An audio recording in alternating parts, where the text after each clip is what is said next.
1901, the dawn of the modern era.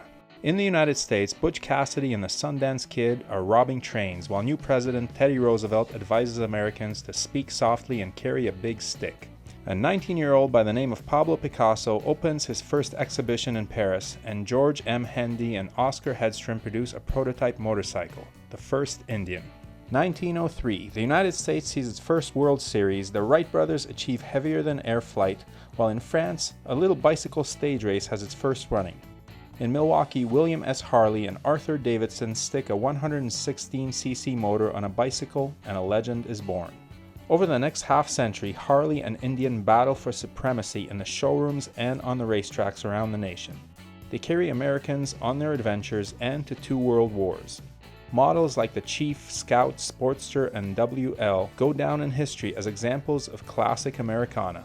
And then in 1953, Indian goes out of business, and Harley is the only major American motorcycle brand left on the road. Harley has its own problems, first with the British invasion across the Atlantic, then the Japanese one across the Pacific, and almost goes out of business as well, due to stiff competition from lighter, cheaper, more reliable, and more powerful bikes. However, because of the introduction of new models, a new engine, and a little legislative help from Uncle Ronnie that lays a smackdown on Japanese competitors, Harley manages to turn its fortunes around, and by the 90s becomes an economic juggernaut that every other company attempts to emulate. America! By the 90s, new Harleys are selling out before they hit the showrooms, and would-be hog riders are paying top dollar for new bikes only to wait months until the factory catches up with demand and they can plant their butts on their new steeds. Ah, the good old days for Harley. It is on this wave of nostalgic patriotism, right during Harley's heyday, that the Indian name is revived in 1999 and the Indian badge stuck on a Harley clone in an attempt to pass off this abomination as the genuine article. Of course it doesn't work, and by the time an actual original Indian is designed, the new company folds. But the name doesn't die, and in 2006 the Indian Motorcycle Company is founded and begins production of a limited number of Indian Chiefs. This outfit is then acquired by Polaris, the parent company of Victory Motorcycles, and that's when shit gets serious. Here we go.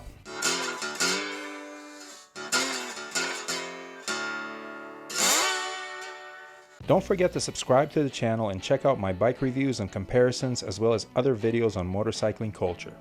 Back to Harley and Indian.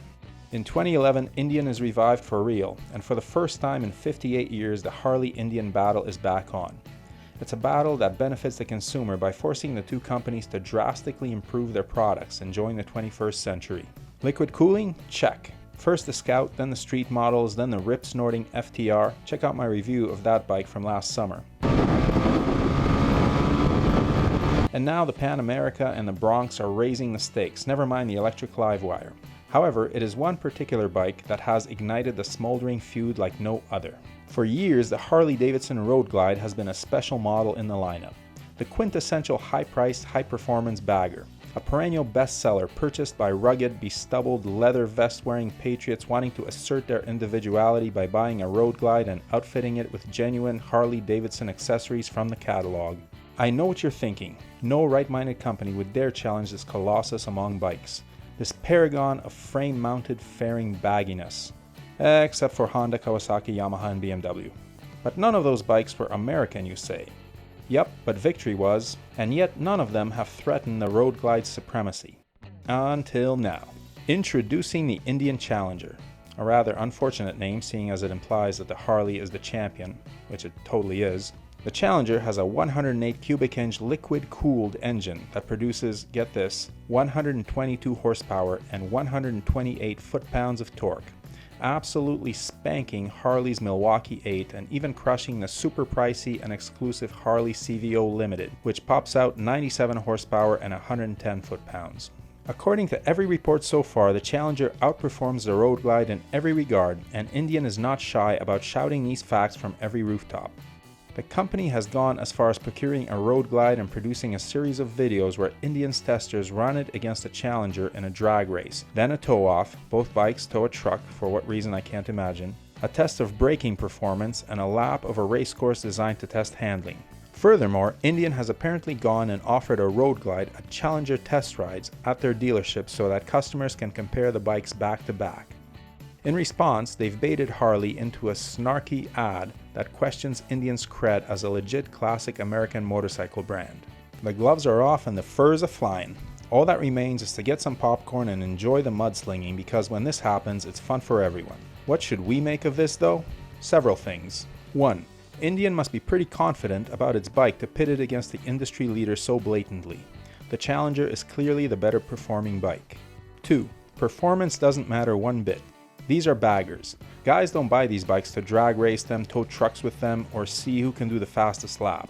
These are touring and cruising bikes where comfort and image are the most important metrics. And if everyone is riding a Road Glide, then you too have to ride a Road Glide to express your rugged individualism or something.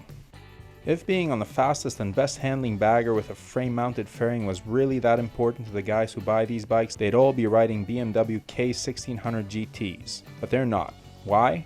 Because it's not American? Victory was American but didn't really make a dent in Harley's market share. That's why Polaris folded the brand in 2017 and concentrated their efforts on Indian. But the Victory name didn't have the same historical significance as Indian. Maybe. Or maybe the demographic that buys these bikes is so intrinsically conservative that they're sticking with their brand come hell or high water. We won't know till we see the sales figures a couple of years from now. Quite frankly, given the current economic climate, the only bikes selling over the next few years might be 50cc mopeds. In the meantime, let the children fight. But both companies can learn from this. Indian can learn that directly targeting a competitor can be perceived as lacking in class.